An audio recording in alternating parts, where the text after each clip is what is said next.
안녕하세요.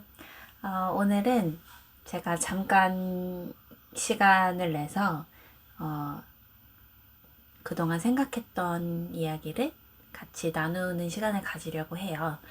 어, 오늘 슬럼프에 대해서 좀 얘기를 해봤으면 하는데요. 혹시 여러분 슬럼프 겪고 계신가요? 저는 지금 당장은 슬럼프를 겪고 있지 않아요. 지금 당장은 슬럼프를 겪고 있지 않고, 어, 그냥 마음만 급할 뿐인데, 저도 어렸을 때 슬럼프를 꽤 여러 번 겪었고, 그것 때문에 좌절감도 많이 느꼈고, 그런데 한 번도 누군가에게 슬럼프는 정확하게 어떤 거고, 어떻게 극복해야 되고, 또 어떻게 바라봐야 하는지에 대해서 배워본 적이 사실은 없는 것 같아요. 근데 무언가를 이건 이런 것이다라는 걸 알고 그 시간을 견디는 것과 그렇지 못한 상태로 이건 도대체 언제 끝이 나려나 왜 끝이 안 나나 전전긍긍 하는 거랑은 굉장히 다르다고 생각하거든요. 똑같은 시간을 지낸다고 하더라도. 그래서 슬럼프를 어떻게 바라보는 게 좋은지, 또 이런 현상이 왜 일어나는지, 또 어떻게 하면 극복할 수 있고 나에게 좋은 방향으로 사용할 수 있는 방법은 뭔지에 대해서 좀 누군가 알려주면 좋겠다는 생각을 했어요. 그래서 오늘 이 얘기를 잠깐 할 건데, 여러분 슬럼프의 뜻이 뭐죠? 어, 사실 정확하게 어떤 뜻이라는 걸 모르고 쓰는 우리가 용어를 쓰는 경우가 많잖아요. 저도 사실 슬럼프라는 거에 대해서 뭐 사전을 찾아본 적은 거의 없어서 지금 제가 사전에서 뜻을 찾아놨거든요. 여기 네이버 국어사전에 보면은 운동 경기 따위에서 자기 실력을 제대로 발휘하지 못하고 저조한 상태가 길게 계속되는 일. 경기가 향상되지 못하고 제자리에 머물러 있는 현상. 부진, 침체. 그 다음에 뭐 영어 사전으로 보면은 가치, 수량, 가격 등이 급락, 폭락하다. 털썩 앉다, 푹 쓰러지다, 불황. 뭐 그렇게 네, 별로 좋지 못한 뜻이에요. 실제로 우리가 인식하고 있는 것도 슬럼프다 하면은 굉장히 부정적으로 생각을 할 수밖에 없잖아요. 그런데 진짜 슬럼프는 어떤 걸까요? 그냥 아무도 왜 오는지 모르지만 어느 날 갑자기 우리에게 찾아와서 아무리 노력해도 벽에 부딪힌 것처럼 앞으로 나아갈 수도 없고, 노력하면 할수록 나락으로 떨어지는 것 같고, 그러다 보니 사람을 포기하게 만드는.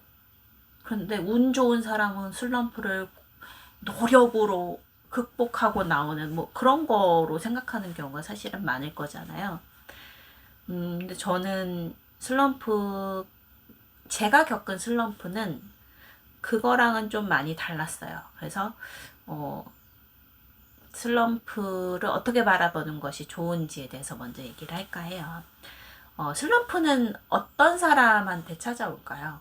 사실 우리가 이럴 때 보통 슬럼프가 온다라는 얘기를 들어보신 적 있나요? 그런 얘기는 사실 잘 안 하죠. 슬럼프가 왔다라고 얘기를 하지, 이러이러할 때 보통 슬럼프가 온다라고 얘기는 잘 안 하는 것 같아요. 제가 겪은 슬럼프는 한참 잘 나갈 때 오는 게 슬럼프였어요.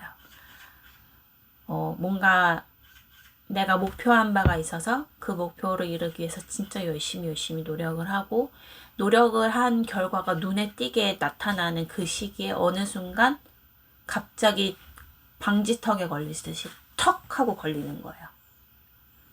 왜 그러지? 내가 뭐를 바꿨나? 내가 뭘 잘못했나? 내가 뭘 못 본 게 있나? 라고 이제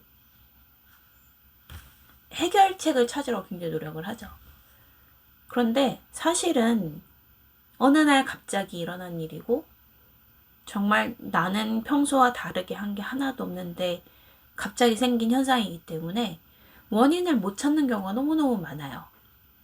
근데 저는 이게 너무 당연하다고 생각을 하거든요. 그 이유를 지금 설명을 해드릴게요. 슬럼프라는 거는 우리가 되게 부정적으로 생각을 하잖아요. 잘 나가다가 고꾸러지는 구간이라고 생각을 많이 하는데 정말 그럴까요? 제가 알고 있고 극복해낸 슬럼프들은 그렇지 않았어요. 슬럼프라는 거는 더 이상 내가 성장할 만한 여백이 남지 않았을 때 오는 게 슬럼프라고 저는 경험을 했고 이해를 하고 있거든요. 그 얘기는 뭐냐면 초보가 무언가를 배울 때 실력이 향상되는 속도는 굉장히 빨라요. 노력하는 만큼 그 노력이 결과로 나타나고, 그리고 어떨 때는 나는 10만큼의 노력밖에 안 했는데 결과는 막 100이 나오기도 해요. 굉장히 효과가 좋죠. 한마디로 가성비가 끝내주는 그런 구간인데, 초급 단계에서 중급 단계로 가면 이 성장 곡선이 갑자기 살짝 꺾이기 시작해요.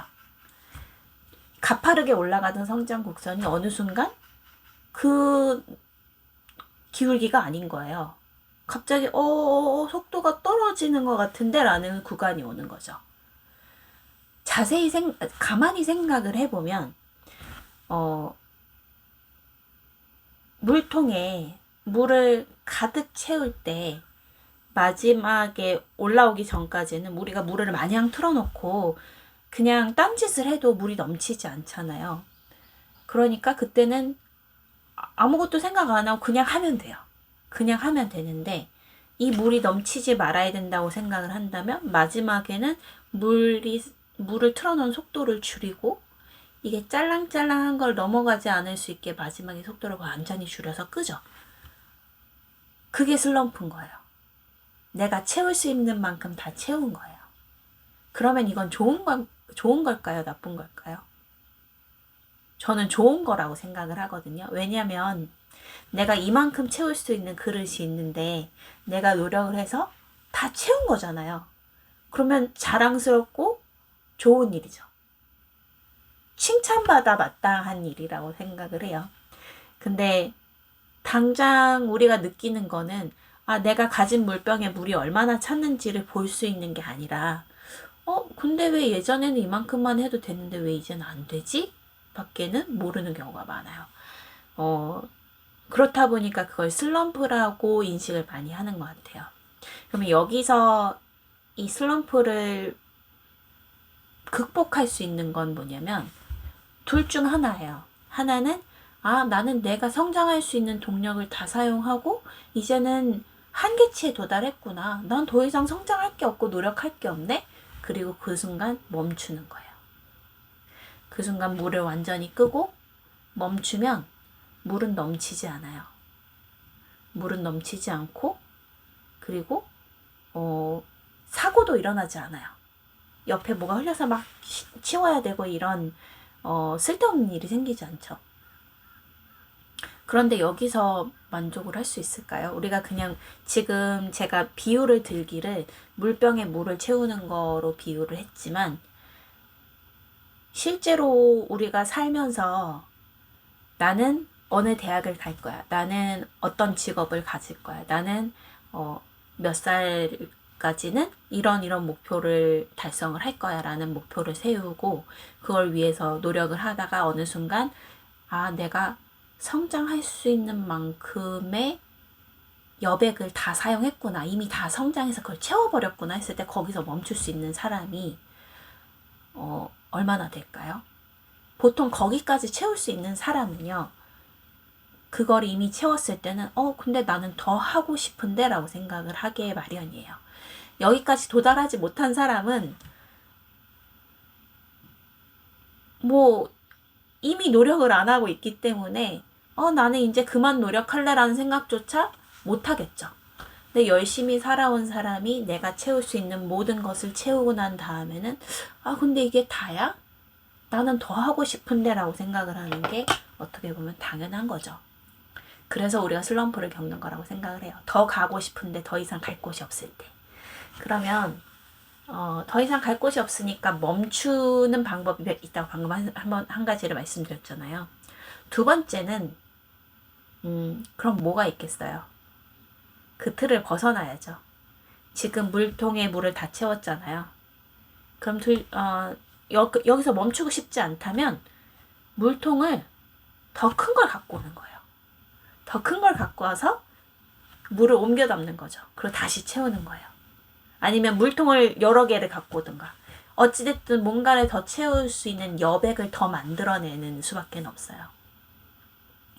그런데 물만 틀어서 채우면 됐던 때하고 나가서 물통을 새로 사서 갖고 와서 그 자리에 놓고 다시 채울 수 있는 준비를 해서 마저 채우는 거하고 어떤 게 더 쉬울까요?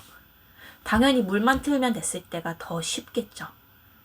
그만큼 에너지가 더 필요하다는 거예요. 그래서 우리가 슬럼프를 겪는 시기는 어떤 시기냐면 내가 채울 수 있는 여백의 공간을 그 capacity라고 하죠. 그 capacity 이거 한국어로 뭐지? 잠시만요. capacity 수용력? 네.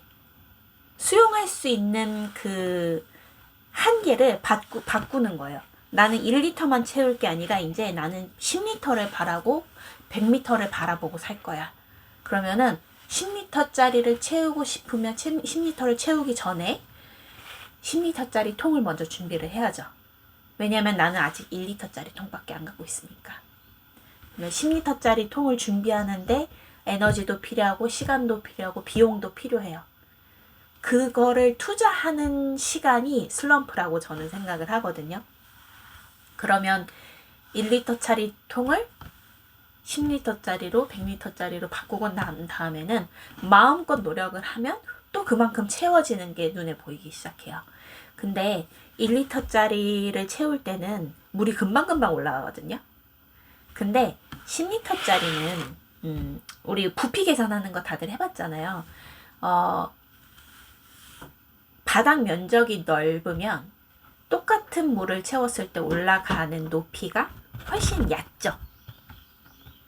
그만큼 눈으로 결과가 얼만큼 더 쌓였는지 보기 위해서는 훨씬 더 많은 노력이 필요해요. 훨씬 더 많은 물이 필요하죠.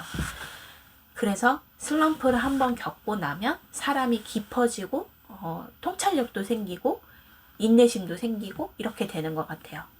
대신 내가 노력을 했을 때 눈에 띄게 보이는 그 차이는 훨씬 줄어들긴 해요. 그런데 그렇다고 내가 하는 노력의 결과가 예전만 못한다는 것이냐는 거는 아니에요. 이게 눈으로 보기에 더뎌 보이는 거지 실제로 물이 쌓이는 양은 여기에 1리터를 담으나 여기에 큰 그릇에 1리터를 담으나 작은 그릇에 1리터를 담으나 그 양은 변하지 않잖아요. 내가 한 노력은 절대 어디로 가지 않더라고요. 그래서 슬럼프라는 거는 다음 단계로 도약하기 위해서 내지는 패러다임 시프트를 위한 에너지를 축적하는 시기라고 보는 게 맞다고 저는 생각을 해요. 우리가 부자로 사는 법, 뭐 이런 거, 이제 돈을 버는 법, 이런 컨텐츠들을 보면은 기본적으로 다들 하는 얘기가 일단 종잣돈을 만들어라. 1,000만 원이 됐든 5,000만 원이 됐든 1억이 됐든 종잣돈을 우선 모으는 게 가장 중요하다라고 얘기를 하잖아요. 이 슬럼프라는 시기는 그 종잣돈을 모으는 시기라고 보면 되는데 사실 종잣돈이라는 걸 만드는 게 너무 당연한 거고 기본이지만 너무너무 어려운 일이기도 해요. 그거를 누가 몰라서 못하는 게 아니거든요. 사실은 다들 부자로 살고 싶고 가난하게 살고 싶은 사람은 없지만 누군가는 하고 대부분의 사람들은 못하는 이유는 그게 그만큼 어렵기 때문이에요. 그 시간을 견뎌내기가 그 노력 자체가 힘든 것보다도 그 시간을 불안해하지 않고 끝까지 견디는 게 쉽지 않은 것 같아요. 하지만 이렇게 에너지가 충분히 모인 다음에는 스프링을 한껏 눌렀다가 놓으면 스프링이 탕 하고 튕겨져 나가듯이 순간적인 힘을 받고 쭉 뻗어 나가듯이 폭발적인 힘을 낼 수 있는 게 슬럼프 이후의 단계예요. 그래서 사실 노력하지 않는 사람은 슬럼프를 겪을 수가 없어요. 그거를 겪을 만한 기회조차 사실은 그 사람들은 오지 않는 거예요. 왜냐면 그 한계를 느낄 만큼의 노력을 투자하지 않았기 때문에 그렇거든요. 그래서 내가 만약에 지금 슬럼프를 겪고 있다. 그러면은 나 그동안 진짜 열심히 살았구나. 나 이제 다음 단계를 갈 준비를 하고 있구나. 그러면서 신나하시면 돼요. 나는 걱정할 게 하나도 없어. 난 이제 다음 단계를 갈 준비만 끝마치면 이제 또 더 빨리 나갈 수 있어. 라고 생각을 하시면 된다고 생각을 합니다. 다시 말하지만 슬럼프는 내가 다음 단계로 갈 준비가 되었기 때문에 온 거지 어느 순간 아무 이유 없이 그냥 막 생기는 게 아니에요. 운동선수들이 슬럼프를 겪는 게 사실 눈에 띄죠. 눈에 띄게 보이는 직종 중에 하나가 사실은 운동인 것 같아요. 운동선수들이 가장 눈에 띄게 슬럼프를 겪는 것 같는데 제가 볼 때는 그래요. 운동선수들도 그냥 어느 날 갑자기 슬럼프를 겪는 게 아니라 진짜 슬럼프는 언제 겪느냐면 내가 지금 가진 기술을 내가 연마할 수 있는 만큼 가장 최고로 날카롭고 정확하게 연마가 맞춰졌을 때 그때 오는 게 슬럼프라고 생각을 해요. 왜냐면 그때는 이제 더 이상 앞으로 나갈 길이 없는 거죠. 지금 이 상황에서는. 내 앞에 있는 벽을 깨부수고 이 벽을 넘어서기 전에는 더 이상은 발전할 수가 없는 거예요. 그래서 똑같은 노력을 해도 오히려 몸만 고통스럽고 결과는 안 나오는 것 같고 노력을 하면 할수록 기록이 떨어지는 것 같은 그런 양상이 나타난다고 생각을 해요. 만약에 슬럼프를 겪고 계시다면 어깨춤을 출 시간입니다. 제가 꼭 보여드리고 싶은 그림이 하나 있는데 끓는 점, 녹는 점 다들 배우셨죠? 초등학교, 중학교 때부터 배우는 내용이니까 아마 거의 대부분의 분들이 이거는 알고 계실 거라고 생각을 해요. 지금 여기가 이제 고체 구간이죠. 고체 열을 가하면 열이 고체 온도가 쭉 올라가요. 쭉 올라가다가 melting point, 우리 녹는 점이라고 얘기하죠. 녹는 점과 어는 점은 같은 점인 거 아시죠? 그래서 melting point랑 freezing point. 딱 이 구간에 오면요. 어는 점에 도달을 하면 더 이상, 녹는 점에 도달을 하면 더 이상 온도가 올라가지 않아요. 그대로 유지가 돼요. 그러면은 우리가 보통은 물로 많이 비유를 하니까 얼음이 녹는 점에 다다랐을 때 얼음에서 아무 일도 안 일어날까요? 아니거든요. 녹는 점에서는 얼음이 고체가 액체로 바뀌기 위해서 에너지를 모으는 거예요. 이거는 이제 뭐 한국 고등학교 과정은 어디까지 하는지 잘 모르겠어서 어떻게 설명을 해야 될지 모르겠지만 뭐 대부분 이해하실 수 있겠죠?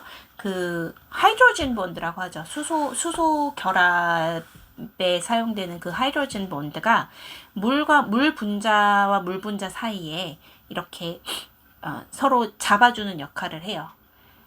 이 하이드로젠 본드가 많은 물질일수록 결합력이 세고 그거를 끊어내는데 에너지가 많이 들죠. 하나하나 다 끊어내는데 다 에너지가 들어가야 되기 때문에 바로 요 포인트에서 이게 촘촘하게 묶여서 이렇게 딱 정해진 정형의 모양으로 돼 있는 고체가 그거를 고리를 하나하나 끊어가는 시기가 요 시기예요. 그걸 다 끊고 나면 이제 우리가 리퀴드, 액체로 넘어가는 거죠. 액체가 되면 보세요. 다시 온도가 상승을 하죠. 여기에 들어간 에너지는 그럼 어디 갔나요? 여기 상태 변화하는 데 다 썼잖아요. 그 에너지 어디 갖다 버리지 않았어요. 에너지는 에너지 불변의 원리 원칙 아시죠? 잠깐만 좀 비켜줄래? 그거 다 지나서 이제 겨우 액체가 될 수 있었던 거예요.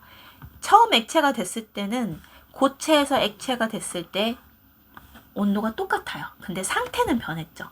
상태 변화에 들어가는 에너지가 어마어마합니다. 어떻게 보면 이때 들어가는 에너지가 가장 높을 거예요.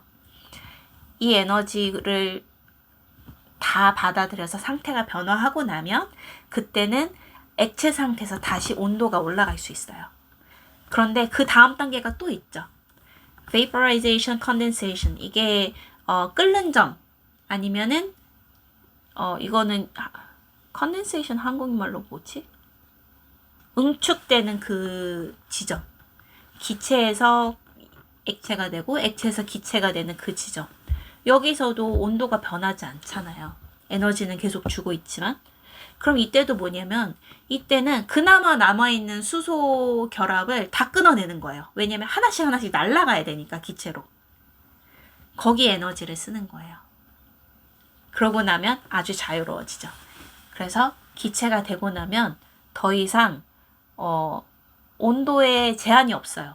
에너지를 넣으면 넣는 대로 받을 수 있어요. 우리는 아직 여기밖에 못 지나가고 있거든요. 한 단계 더 남았어요. 이 단계를 끊고 나면은 더 이상 나를 막을 수 있는 건 없을 거예요. 근데 내가 여기 있는 줄 모르고 망했나 보다 이러고 그만두는 거죠. 그러지 않으셨으면 좋겠어요. 이 구간에 오셨다면 1단계 도장 깨기를 하고 계신 거예요. 기뻐하시면 됩니다. 그래서 제가 말씀드리고 싶은 거는 슬럼프를 바라보는 시각이 사실은 가장 문제고, 슬럼프를 극복할 수 있는 방법이라는 건 사실 딱히 없어요. 왜냐면 우리가 생각하는 슬럼프는 오지 않았기 때문이에요.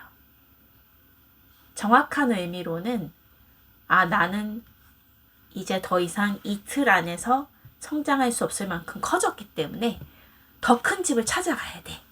그래서 그 집 찾는데 너무너무 힘든 시간을 보내고 있는 거예요. 근데 거기서 집 찾는 걸 그만둬 버리면은 평생 거기서 살아야 되는 거예요. 그래서 슬럼프가 왔을 때는 내가 정말 그동안 열심히 살았구나. 이제 그 결과가 나왔구나. 그러면 그 다음 단계를 가기 위해서 뭐를 해야 되느냐. 슬럼프를 극복하기 위해서 어떻게 해야 되느냐. 보셨잖아요. 그래프에서. 그냥 에너지를 계속 주면 돼요. 그런데 이 시간이 굉장히 불안하고 괴롭거든요. 굉장히 지루하고. 그런데 저기까지만 가면 돼 라는 걸 알고 간다면 훨씬 덜 지겹고 훨씬 덜 고통스러워요. 그래서 이 구간만 지나면 돼. 근데 이 구간은 내가 하던 거 계속 하고 있으면 어느 순간 끝날 거야 라는 것만 알고 계시면 되고요. 대신 이 구간이 왔을 때는 잠깐 쉬어주는 것도 좋아요. 왜냐하면 이때쯤 되면 좀 지치기도 하거든요. 좀 지치기도 하기 때문에 나 좀 넘어졌네? 잠깐 앉아서 기다려야 되는 시간이면 그럼 좀 앉아서 일하지 뭐. 앉아서 공부하지 뭐. 라고 생각을 하시면 충분할 것 같습니다. 그 시간이 어느 순간 또 지나가서 또 새로운 힘을 얻고 쭉쭉 뻗어나갈 수 있는 준비가 된 거를 금방 보실 수 있을 거예요. 그래서 지금 수능 149일 남았잖아요. 오늘부로. 이제 딱 진짜 5개월 남았거든요. 이번 주 목요일이면은 진짜 딱 몇 주, 10몇 주 있으면은 수능을 보게 되는데, 사실 저도 좀 마음이 급해요. 왜냐면 슬럼프가 와서가 아니라, 아까 앞에도 말씀드렸다시피 저는 슬럼프가 온 건 아닌데, 제가 원하는 만큼 빨리 진행이 되지 않는 건 사실이에요. 근데 그거는 뭐 어쩔 수 없어요.